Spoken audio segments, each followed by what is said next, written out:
બાળકો જેઈ એડવાન્સનો લોગેરિધમનો બહુ એક સરસ પીવાયક્યુ છે. ક્વેશ્ચનમાં આની વેલ્યુ તમારે ફાઇન્ડ કરવાની છે. ઓકે બાળકો.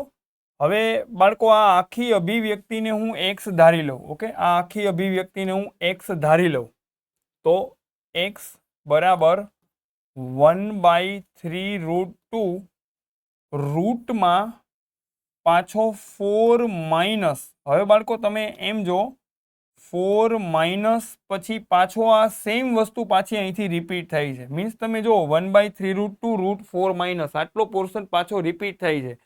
તો ફરી પાછું આ સેમ વસ્તુ રિપીટ થવા માંડી 1/3√2 ઇન્ફિનિટી સુધી.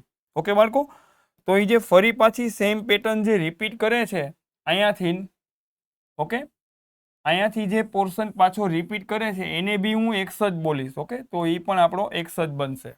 તો હવે બાળકો આને આપણે આમ બોલશું, 3√2 ને આ બાજુ લઈ લઉં તો 3√2x ઇઝ ઇક્વલ ટુ રૂટમાં 4 minus x.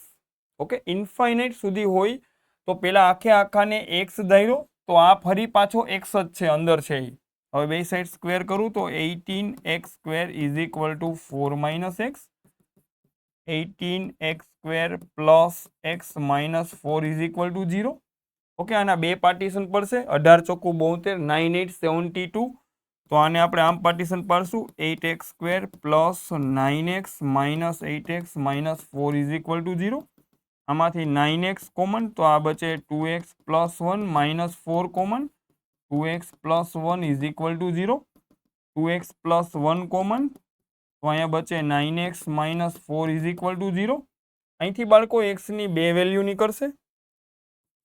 x is equal to minus 1/2 or x is equal to 4/9. એક્સની નેગેટિવ વેલ્યુ બાળકો પોસિબલ નથી, કેમ કે લોગનું આર્ગ્યુમેન્ટ, આખા આર્ગ્યુમેન્ટને મેં એક્સ કીધો છે અને લોગનું આર્ગ્યુમેન્ટ ક્યારેય નેગેટિવ બને નહીં.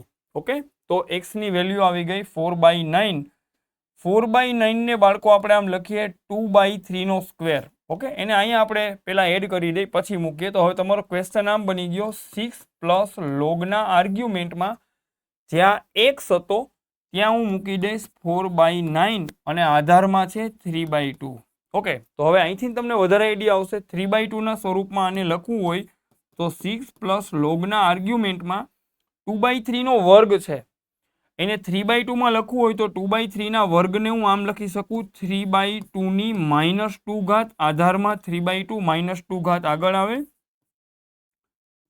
અને આર્ગ્યુમેન્ટ અને આધાર સરખો હોય તો એ 1 થાય. 6 - 2 આ 4 તમારો ફાઇનલ આન્સર છે.